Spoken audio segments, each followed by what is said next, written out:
Hi, good evening. It's Bernie Bear from Be Rooted Counselling here.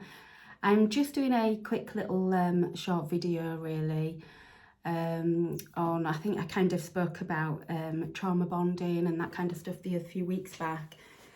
And I spoke about other things as well on my channel and on my Instagram previously. So as you know, some of you might know that I'm a qualified counsellor therapist. I've been qualified since 2011. My speciality is within grief, trauma, that kind of stuff, and personality disorders, mental health, parenting, that kind of realms really. And I just really wanted to talk about, I spoke about no contact, didn't I, previously, with a person who is narcissistic. Usually they don't have the diagnosis, sometimes they do. But I just wanted to talk more about that no contact, specifically about actions and consequences. So usually 9 times out of 10, once you've ended that relationship with someone with NPD, they will try and push all your boundaries. They can't deal with it because of their ego is massively dented. They will push on your boundaries, and you've got to keep those boundaries so firm with no contact, because they will dig and dig and dig like a little hammer, a chisel with a hammer, to get back at you, because they cannot bear that rejection. And that generally comes from early years of that trauma, from probably being rejected by the parents or caregivers or someone significant in their life. But going on from there, so the actions and consequences, so you end in that relationship. Usually there's 2 things. They will continue to drag you down and grate on you. Or if you do that no contact, like I said, you know, there's usually, especially if they've been outed and other people have seen them, like their friends and family, they will run for the hills, because that's what you need them to do. You need them to run. However, they will try their hardest before they do run. So it might be that they go away. It might be that they move location, because they've been outed. People know what they're like. And that generally in itself is amazing for you, for the person who's been subject to that behaviour.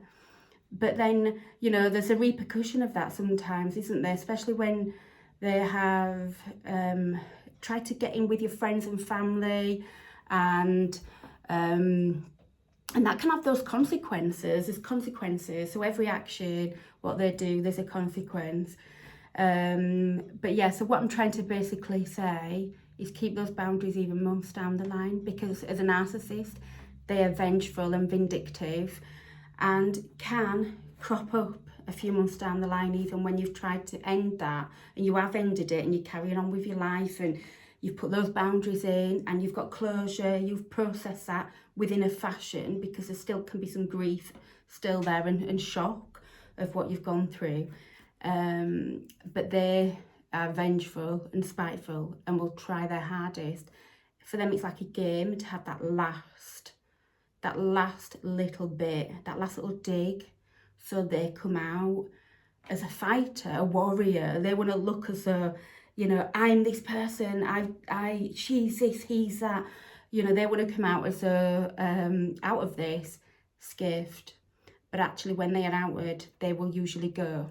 They will run probably quickly into another relationship, or try to, because that's their pattern. They're well practiced at that. And they will then use that whole, especially if it's someone who's covert narcissist, they'll explain their trauma, they'll explain how psycho their exes were, how bad their parents were. But then in the bit, when they've hooked you back in, they will then dig at you. You know, it can be something so small that you probably wouldn't even notice. It could be a little thing about, oh, them clothes are not nice on you. And I know generally sometimes 9 times out of 10, you say to your partner, does this look all right? And you do generally want an honest response. But with a narcissist, it's not an honest response. It's to make you feel vulnerable, so eventually that you need them. And that's what it comes down to. So just thinking about and reflecting on those actions and consequences is to just make sure when you have come out of that relationship and that no contact is, that you stay with them boundaries. Keep any evidence, because trust me, they are the worst. They will come out months later, out of the woodwork. And so just going on from there, is if you like this content, like and subscribe. I'm going to probably be doing another one tomorrow. I usually do little shorts or videos on a Thursday, Friday, and sometimes Saturday and Sunday. So sometimes, generally not Monday, Tuesday, because I'm pretty busy in clinic on Wednesday. But yeah, you can go onto my website, berootedcounselling.com, and my Instagram. I'm also on there and on Facebook. But message me on here or comment, and I'm more than happy to get back to you if you've got any questions or you're not sure about something that I've said and you're a bit quiet. That don't make sense. Can you just expand? And I'm more than happy to do that. I'll just have a telephone consultation at any point. I will be doing group coaching from probably about February, March time around these areas, and actually the grief of that as well, with being with someone who's narcissistic, because there is a vulnerability and there is a grief still in ending that relationship. Like any loss, it's still a loss of potential. So thank you for watching. Like and subscribe, and I will see you soon. Take care. Bye.